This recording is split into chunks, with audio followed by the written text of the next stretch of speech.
প্রথম নদী কেন্দ্রিক একটা প্রশ্ন আমি রাখছি। আমরা এই প্রথমেই বলে রাখছি যে আজকে যেই আমাদের আলোচনাটা একেবারে আড্ডার মতো করেই হবে। এটা শুনতে আশা করি খুব ভালোই লাগবে। প্রথম আমার প্রশ্ন একেবারে নদী কেন্দ্রিক, সেটা হচ্ছে এই যে ভাগীরথী নদী, তার দক্ষিণ দিককে হুগলি নদী বলা হয়। এই প্রসঙ্গে তুমি দু চার কথা বল। ভাগীরথী নদীকে যে হুগলি নদী বলা হয়, হুগলি নদী হচ্ছে যেখানে ভাগীরথী নদীতে জলন্ধি নদী এসে মিশছে, তার দক্ষিণ থেকে সমুদ্র পড়ছে। আদতে পুরো নদীর নামই ভাগীরথী। কিন্তু গল্প হচ্ছে, যখন পর্তুগিজদের বাণিজ্য কেন্দ্র সপ্তগ্রাম থেকে হুগলিতে স্থানান্তরিত হলো এবং পরবর্তীতে অন্যান্য ইউরোপীয় জাতিরাও তোমার হুগলিতেই প্রাথমিকভাবে অনেক জাতি হুগলি এবং তার আশেপাশে বাণিজ্য কুঠি স্থাপন করলেন। এখন হুগলির বাণিজ্য ক্ষেত্রতে যাতায়াতের জন্য যে নদীপথ, সেই নদীটি হুগলি নদী নামে পরিচিত হল। এটি ঔপনিবেশিক নাম হবে, মানে দেশজ নাম নয়, নদীর দেশজ নাম ভাগীরথী। ফলে এই হুগলি বাণিজ্য ক্ষেত্রে যাতায়াতের যে পথ, সেই পথটি হুগলি নদী। এটাই সবচেয়ে বিশ্বাসযোগ্য তত্ত্ব হিসাবে উঠে আসে নদীর নাম হিসেবে। এইখানে তুমি একটা জিনিস বলবে, সেটা হচ্ছে বাণিজ্য এবং সভ্যতা।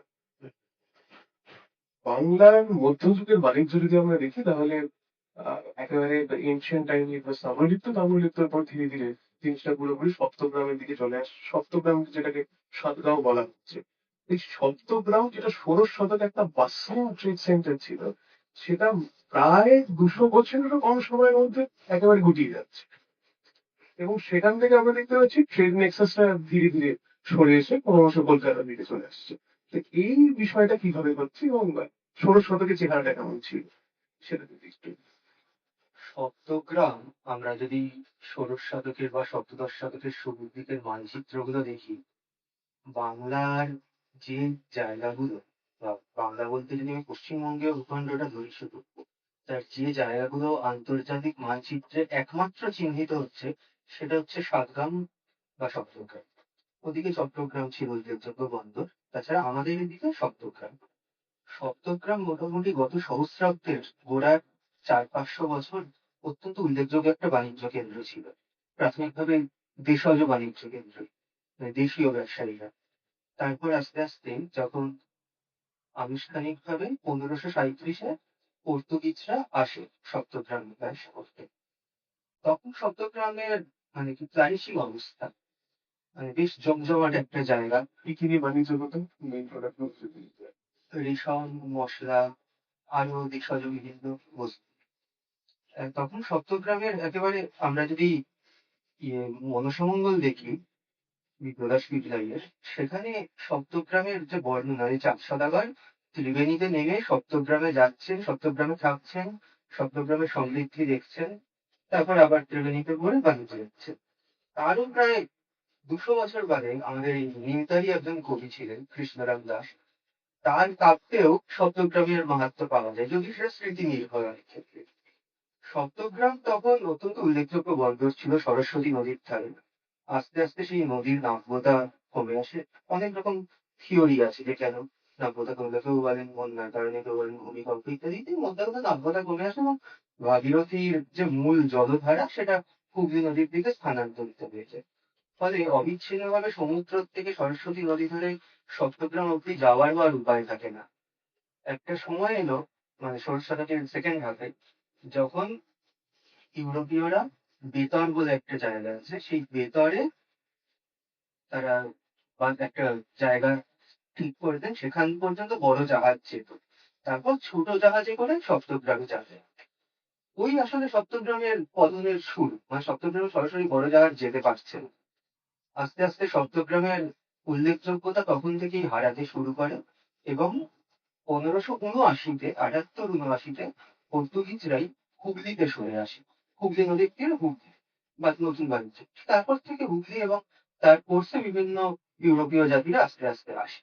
এবং আমরা বাংলা কাব্যগুলো যদি দেখি, মোটামুটি প্রায় 150-200 বছরের পরিসর ধরেও সপ্তগ্রামের মাহাত্ম্য বর্ণনা করা হচ্ছে, কিন্তু সেটা হচ্ছে সেই আদি স্মৃতিকে বহন করছে, সমকালের সঙ্গে রিলেটিভিটি কম।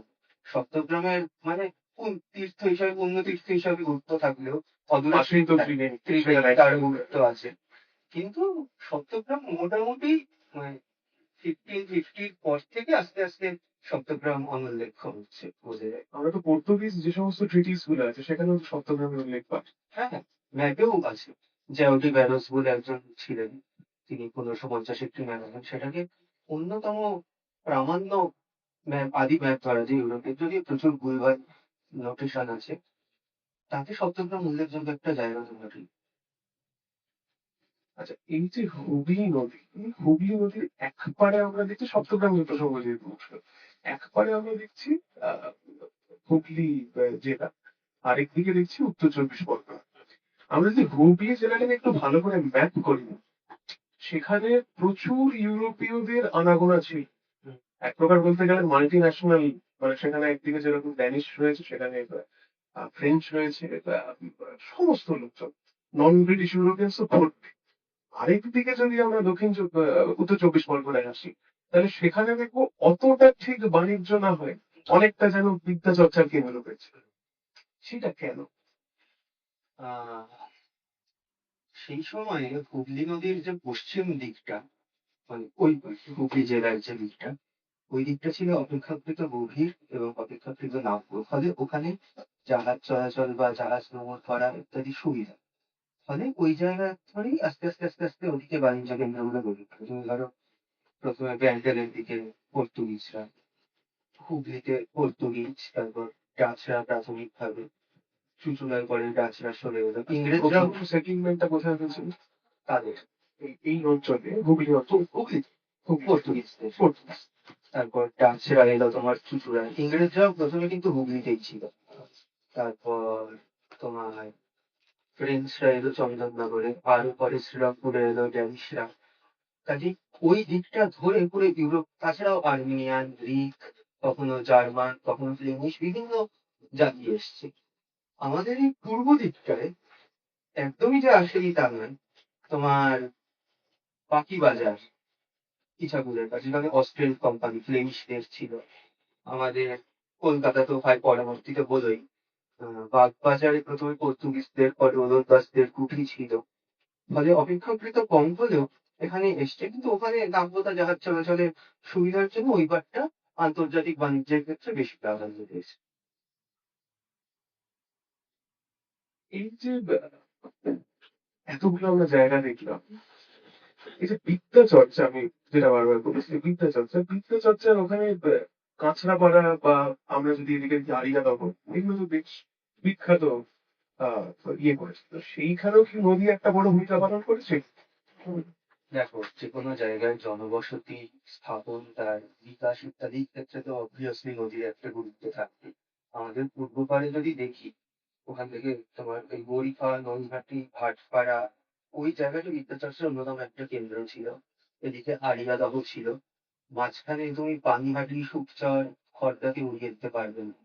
এই যে জায়গাগুলো, এগুলো হচ্ছে আদি জনবসতি। বিভিন্ন সময় কখনো বৌদ্ধদের, কখনো শাক্তদের, পরবর্তীতে বৈষ্ণবদের, বিভিন্ন লোকজনের প্রভাব পড়েছে।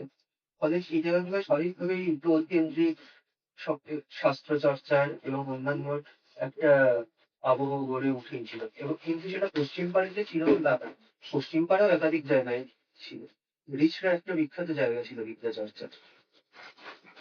আচ্ছা, এই বিদ্যা চর্চা থেকে যেই জিনিসটা উঠে আসলো, এবং বিদ্যা চর্চার পাশাপাশি আমরা দুপারেই দেখি যে প্রচুর তীর্থক্ষেত্রের ব্যবহার রয়েছে। কিছুটা আধুনিক গড়ে ওঠা তীর্থক্ষেত্র দক্ষিণেশ্বর। এক সময় দক্ষিণেশ্বরে শোনা যায় নাকি প্লেনের যাতায়াত ছিল, মানে গঙ্গায় নাকি প্লেন অবতরণ হতো, সেইটা প্রসঙ্গে যদি দু একটা কথা বল। এক সময় বলতে 100 বছরও হয়নি আর কি, সত্যি কথা বলতে। ওই দক্ষিণেশ্বরের কাছে, ঠিক দক্ষিণেশ্বরে না, দক্ষিণেশ্বরের সামনে গঙ্গার বুকে, ওপারে বালি, এপারে দক্ষিণেশ্বর। বালিতে একটা সিটলেন বেস ছিল, বালি সিটলেন বেস। সেই সময় মানে 1930-এর দশকে কলকাতায় দুখানা এয়ারপোর্ট, একটা হচ্ছে দমদমে, আর একটা হচ্ছে বালিতে। দমদমে নামতো ল্যান্ড প্লেন, আর বালিতে নামতো সি প্লেন। মানে গঙ্গার বুকে প্লেন এসে অবতরণ করতো জলের উপর। এবং সেখান থেকে বালিতে হয়ে বালি ব্রিজ দিয়ে কলকাতায় এসে বাকিটা যাতায়াত করতো এবং সেইখান থেকে প্লেন মানে আন্তর্জাতিক গিয়েছিল, এখান থেকে সিঙ্গাপুর, কায়রো ইত্যাদি ইত্যাদি জায়গায় প্লেন এটা কবে মনে হচ্ছে? বালি সিস্টেম টেস্টটা তোমার আনুষ্ঠানিকভাবে শুরু হয় 1938 সালে এবং ক্লোজ হয়ে যায় 1949 সালে। মানে প্রায় 12 বছর বা 11 বছর ওখানে রীতিমতো আন্তর্জাতিক বিমানের আনাগোনা চলেছে, যে বিমানও নামতো জলের ওপর, আন্তর্জাতিক বিমানও নামতো। ফলে এটা একটা অনালোচিত কিন্তু খুব উল্লেখযোগ্য একটা অধ্যায় যে এই অঞ্চলের নদী এবং আর অনেক জায়গায় রয়্যাল এয়ারফোর্সের বিমান নেমেছে, কিন্তু সেগুলো যুদ্ধ বিমান ঘাঁটি হিসাবেই পরিচিত। কিন্তু সাধারণ যাত্রী এবং এয়ার মেইলের জন্য বালিতে নদীর ওপর যে সিক্সলেন ব্রিজ এবং নদী নির্ভর যে একটা যাতায়াত ব্যবস্থা এরোপ্লেন কেন্দ্রিক, সেটা দমদমের পাশাপাশি আমাদের এখানেও খুব গুরুত্ব পেয়েছিল। এবং 1938 সালে তো ঠিক বিশ্বযুদ্ধ শুরু হওয়ার 1 বছর। 1 বছর মানে বিশ্বযুদ্ধ নিশ্চয়ই কোনো রকম প্রভাব এখানে হ্যাঁ, ছিল। এখানে তোমার আমেরিকানদের সৈন্যদের ঘাঁটি হয়েছিল বালিতে, সেটা হয়েছে। তারপর বিভিন্ন এয়ারফোর্সের বিমান যাতায়াত করতো। যুদ্ধের সময় ব্রিটিশ বিমান ফোর্সের নিয়ন্ত্রণে ছিল বেশ কিছু বছর, তখন যাত্রী চলাচল হতো না ঠিকভাবে। আবার 1946 থেকে যাত্রী চলাচলটা ভালোভাবে শুরু হয় ইউএসির আন্ডারে। মার্কিনিরা কি ছিল? হ্যাঁ, মার্কিনিরাই তো ওখানে ঘাঁটি করেছিল, বালি বেস বলা হতো। সেটার বর্তমান কিছু হ্যাঁ, এখন বিন্দু মাত্র কোনো চিহ্ন নেই বালিসিপ্লেন্ডিসের। ওখানে এখন ওই দক্ষিণেশ্বরের উইলিয়ামটন ব্রিজের পাশে যে নিবেদিতা সেতু হয়েছে, তাও যা চিহ্ন ছিল ওই 2007-এ নিবেদিতা সেতু হওয়ার সময় সেই চিহ্নগুলো পাওয়া হয়ে গেছে। এখন তো বোধহয় আবর্জনা স্তূপ। হ্যাঁ, আবর্জনা স্থলটা। আচ্ছা, এই যে হারিয়ে যাওয়ার প্রসঙ্গ আসছে, হারিয়ে যাওয়ার প্রসঙ্গে যেরকম বহু জনপদ হারিয়ে গেছে, তেমন তো নিশ্চয়ই বহু নদীও হারিয়ে গেছে। হুম। আমাদের এই যেখানে আজকে অনুষ্ঠানটা হচ্ছে, কাছাকাছি এরকম একটা হারিয়ে যাওয়া নদীর প্রসঙ্গ তুমি আস্তে আস্তেই আমাকে বলছিলে, সেটা হচ্ছে সোনাই নদী। সেই সোনাই নদী সম্পর্কে যদি দু একটা কথা তুমি বলো।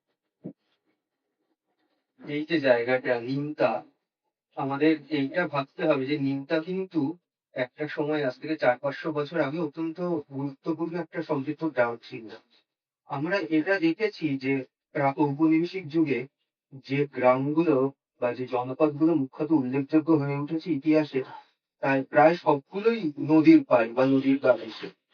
কিন্তু নিমতার গা ঘেঁষে ঠিক নদী নেই। এখন যদি ভূগোল দেখি, নিমতা, তার পশ্চিমে বেলঘরিয়া, তার পশ্চিমে আড়িয়াদহ, তারপরে হুগলি নদী। তাহলে হঠাৎ করে নিমতায় বা নিমতা বিরাটিতে সাগর নদী আছে দুইটাই বা এলো কেন? এখান থেকে কৃষ্ণরাম দাস বলে একজন কবি একাধিক কাব্য লিখেছেন, তিনি বা এখানে এ করলেন কেন? রামরাম বসু ছিলেন উইলিয়াম কলেজের শিক্ষক, তিনি বা নিমতায় এসে পড়াশোনা করলেন কেন? বিদ্যাচর্চার এই আবহমান উল্লেখ করে। নিমতা জনপদটা আমাদের যা অনুমান গড়ে উঠেছিল একটা নদীর ধারে, সেই নদীটা হচ্ছে সোনাই নদী। নিমতায় এখন একটা জায়গা আছে নদীকুল, নদীকুল রোড, নিমতার লোকেরা আছে। সেই নদীকুল নামটা কোত্থেকে নিশ্চয়ই কোনো নদীর কূলে ছিল। সেই যে সোনাই নদী, নদীটা অন্তত গঙ্গার প্রায় প্যারালালি বইতো একসময়। নদীটার শেষ পাওয়া তথ্য থেকে উৎস ছিল বর্তির বিল এবং এসে পড়তো আমাদের বাগজোলা খালে। মোটামুটি 35 কিলোমিটার দীর্ঘ একটা নদী। সোনাই এবং তার যমজ নদী বলা হতো নোয়াই। সেটাকে এখন নোয়াই এখনো আছে, নোয়াই খাল। মধ্যমগ্রামের দিকে, এমনকি এদিকেও বিরাটি ছাড়িয়ে গিয়ে এয়ারপোর্টের উত্তর দিকে তুমি নোয়াই পাবে এখন, নোয়াই খাল। সোনাই নদীটাও বেশ গুরুত্বপূর্ণ ছিল। সে ব্যারাকপুর, টিটাগড়, খড়দা, সোদপুর, আমনপাড়া, নিমতা হয়ে দমদমের দিকে পড়ছে অনেকটা, অনেকটা। এখনো তুমি যদি নিমতা থানার কাছে যাও, নিমতা থানার পাশে একটা খাল আছে, সেই খালটা হচ্ছে সোনাই খাল। এবং তোমার নাটাগড়ের কাছে এখন একটা রিভার কোর্স টের পাওয়া যায় বেশ খানিকটা, সেটা হচ্ছে সেই সোনাই নদীর অবশিষ্ট অংশ। বাদ বাকি উত্তরে কিছুটা অংশ আছে, মাঝখানে নাটাগড়ের আছে, আর একেবারে দক্ষিণে মাঝখানের পুরো অংশটা পুরো বুঝে গেছে, হারিয়ে গেছে। তার উপর রাস্তাঘাট, জনবসতি ইত্যাদি বাদ দেওয়া শুরু হয়েছিল। আর নদীর যে ধারা সেটা মূল নষ্ট হয় আমার ধারণা মতে 1737-এর ভূমিকম্পের সময়। তখনই নদীর যে স্রোত ধারা সেটা আটকে যায় এবং তারপর থেকে আস্তে আস্তে আস্তে আস্তে নদীটা ভরে আসতে শুরু করে, বদ্ধ জলা অঞ্চলে পরিণত হয়। একেবারে যে কবে আমরা বলতে পারি ডাইনামিজম শেষ হয়ে গেছিল? দেখো, একসময় নদীর যে জল সাপ্লাই এর একটা অন্যতম জায়গা ছিল সেটা হচ্ছে গঙ্গার থেকে ইছাপুর খাল ধরে বস্তির দিকে জল যেত।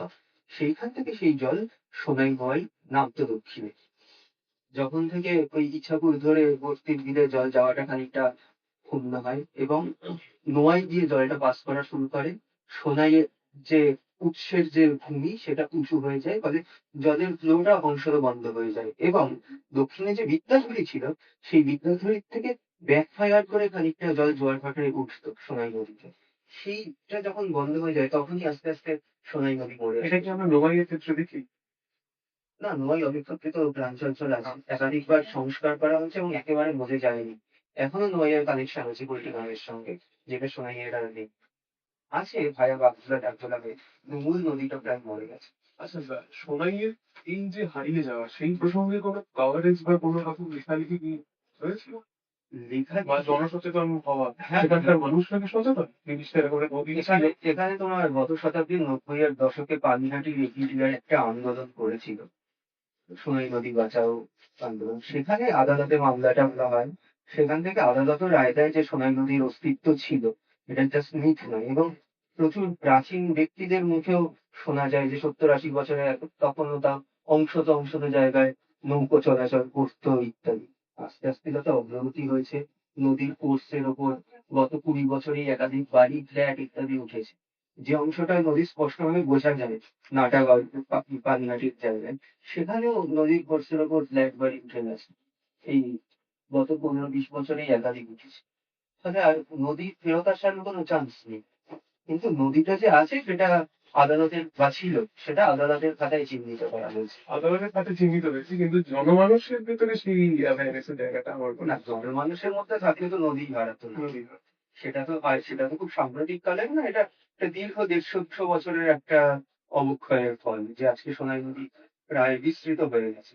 চোখে দেখছি না ডাল নদী করে। একেবারে উত্তরের ব্যারাকপুরের কাছে যতটুকু আছে সেখানকার স্থানীয় মানুষরা জানে, নাটাগড়ের কাছে অংশটা জানে, আর নিমতা এখানে খাল আছে। তার বাইরে মানুষজন ওয়াকিবহাল নয়। শুধু কিছু কিছু উদাহরণ থেকে বোঝা যায় যে তার নদীর নদীটা ছিল। বিভিন্ন কোর্স, বিভিন্ন জলাশয় চেন আকারে আছে, সেগুলো জুড়ে নদী বাষ্পের আন্দাজ পাওয়া যায়। এরকম কত অসংখ্য হয়তো খাল এমন রয়েছে যেগুলোকে আমরা খাল বা ওরকম হাই লাইন তথাকথিত ভাবে বলে জাস্ট ওটাকে সাইড লাইন করে দিই, সেগুলো হয়তো কোনো না কোনো সময় কোনো ছিল। হ্যাঁ, তুমি ধরো না যে কালির নালা সবচেয়ে জনপ্রিয়তম আদিগঙ্গা, সেটা তো পরবর্তীকালে ব্রিটিশদের নামাংশে নালা হয়ে গেল, খাল হয়ে গেল, টলিস ক্যানাল বলে ওদিকে। কাজেই হ্যাঁ, প্রাকৃতিক খাল যেমন আছে তেমন কাটা খাল আছে, তেমন নদী অবক্ষয় হয়ে হয়ে বর্তমানে খালে পরিণত হয়েছে। তার উদাহরণ তো আমাদের পাশেই নিলাম নোয়াই খাল, যেটা নোয়াই নদী ছিল এক সময়।